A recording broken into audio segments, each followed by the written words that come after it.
Oitava estação, Jesus consola as filhas de Jerusalém. Nós os adoramos, ó Jesus, e vos bendizemos. Porque pela vossa santa cruz remistes o mundo. Muitas vezes teria eu que analisar a causa de minhas lágrimas, ao menos de meus pesares e minhas preocupações.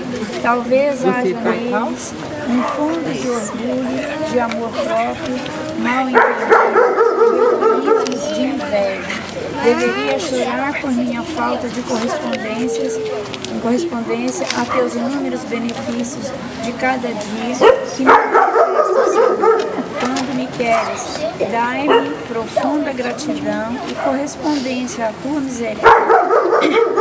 Pai nosso Que estais no céu, santificado seja o vosso nome, venha a nós o vosso reino, seja feita a vossa vontade, assim na terra como no céu. O pão nosso de cada dia nos dai hoje. Perdoai as nossas ofensas, assim como nós perdoamos a quem nos tem ofendido, e não nos deixeis cair em tentação, mas livrai-nos do mal.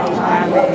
Ave Maria, Cheia de graça, o Senhor é convosco. Bendita sois vós entre as mulheres, bendito é o fruto do vosso ventre, Jesus. Santa Maria, Mãe de Deus, rogai por nós, pecadores, agora e na hora de nossa morte. Amém. glória ao Pai, ao Filho e ao Espírito Santo. Como era no princípio, agora e sempre. Amém. Senhor, pequei. Tende misericórdia de nós e do mundo inteiro. As mulheres que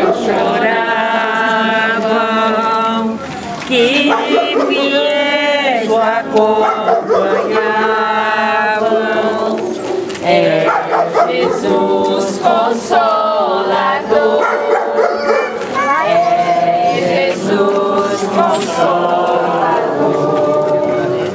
pela Cristo nossa.